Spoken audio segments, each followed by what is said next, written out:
Hi friend, so let us learn CSS selectors, how to write CSS selector and what are the important and different functions in CSS selector. There are a lot of functions. The very important and the very first function is has an ID value. So whenever there is an ID available in the web element for the web element in the DOM, then we can use hash and ID value. If class is there, then dot class value.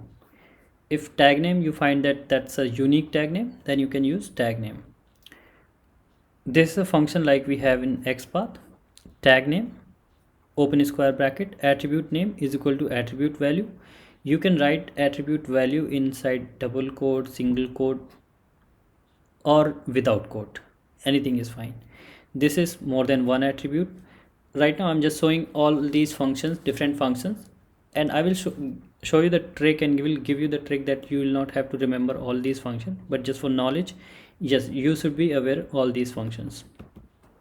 There are special functions as well in CSS selector which you might have not seen in XPath, like dollar, cap, star. These are really good functions. Dollar is like ends with attribute value, cap is starts with star contains, and whenever you have to write in CSS selector by ignoring the cases, like there is uppercase, lowercase in the value, then in that case you can use this case insensitive function I. It's a very useful and very good function and very small. I will show you all the use cases, don't worry about that. For now we'll walk you through all the XPath functions. There are more functions in CSS selectors, sorry, not XPath. Wherever I'm saying XPath, it's CSS selector basically. I want to say space combinator selects nodes that are descendants of the first element. So if you see here,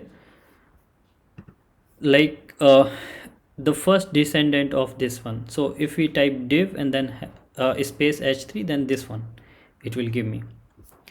So the space combinator selects the nodes that are descendants of the first element. Arrow combinator selects nodes that are direct children of the first element. So if you want the children of this element, so you can use the arrow, it will show you those children of that.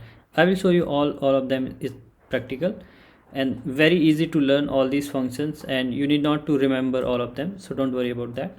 The combinator selects siblings. This means that the second element follows the first, though not necessarily immediately.